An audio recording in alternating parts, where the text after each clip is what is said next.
Brought you by Meghdoot herbal. Meghdoot सतरीठा shampoo ये hair fall को कम करे, डैंड्रफ को रोके और दे आपके बालों को भरपूर मजबूती। मेघदूत सतरीठा शैम्पू। नमस्कार, स्वागत है आपका एमपी तक पर। मैं हूं रवीशपाल सिंह। मध्य प्रदेश में उच्च शिक्षा के क्षेत्र में यानी हायर एजुकेशन के क्षेत्र में जिसके अंतर्गत यूनिवर्सिटीज और कॉलेजेस आते हैं, उस क्षेत्र के लिए एक बड़ी खबर सामने आई है। दरअसल यूनिवर्सिटी ग्रांट कमीशन यूजीसी ने मध्य प्रदेश के 10 विश्वविद्यालयों को डिफॉल्टर विश्वविद्यालयों की सूची में डाल दिया है। इसमें कई बड़ी नामचीन यूनिवर्सिटीज शामिल हैं। राजधानी भोपाल समेत प्रदेश के कई हिस्सों में यूनिवर्सिटीज हैं। जबलपुर है, इंदौर है, भोपाल है ही। इन तमाम जगहों पे ऐसी 10 यूनिवर्सिटीज हैं जिन्हें यूजीसी ने डिफॉल्टर की सूची में डाला है। इसके पीछे की कई वजहें भी हैं, लेकिन सबसे पहले एमपी तक पे हम आपको उन यूनिवर्सिटीज के नाम बता रहे हैं जिनके ऊपर खतरे की तलवार लटकी है, क्योंकि एक समय सीमा दे दी गई है यूजीसी की तरफ से इन यूनिवर्सिटीज को, और कहा गया है कि जिन नियमों का फिलहाल वो पालन नहीं कर रहे हैं, जल्द से जल्द उन नियमों का पालन करना वो शुरू करें, नहीं तो उनकी मान्यता पर भी संकट खड़ा हो सकता है।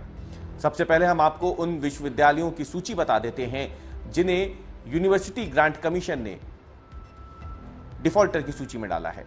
इसमें सबसे ऊपर नाम है मध्य प्रदेश की अजीम प्रेमजी यूनिवर्सिटी, जो कि भोपाल के ही कान्हा सैया में बनी हुई थी। बाईपास रोड है यहाँ पे, अयोध्या बाईपास, जो मध्य प्रदेश की राजधानी भोपाल का जो बाईपास है, 11 मील बाईपास रोड, वहां पर ये अजीम प्रेमजी यूनिवर्सिटी है जिसे यूनिवर्सिटी ग्रांट कमीशन डिफॉल्टर की सूची में डाला है।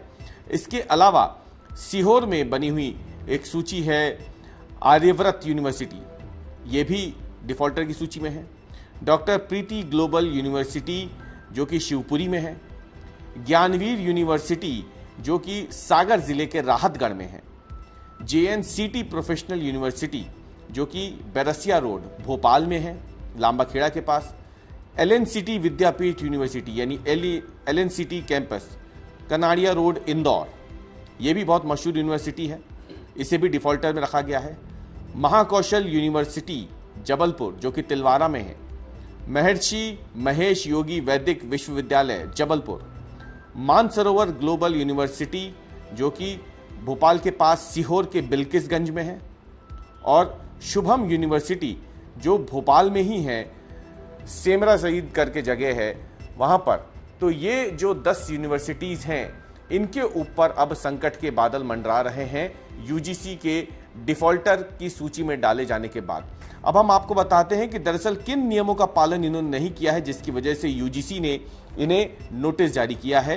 तो आपको बताएं कि यूजीसी के मुताबिक इन प्राइवेट यूनिवर्सिटीज ने जो तय फॉर्मेट है उसमें दस्तावेजों को प्रमाणित करके समय सीमा के भीतर जो जमा करना था, वो समय सीमा बीत जाने के बावजूद भी इन यूनिवर्सिटीज की तरफ से इस प्रक्रिया का पालन नहीं किया गया है, और इसीलिए इसे गंभीर लापरवाही मानते हुए यूजीसी ने इन सभी प्राइवेट यूनिवर्सिटीज को डिफॉल्टर की सूची में डालते हुए कारण बताओ नोटिस जारी किया है।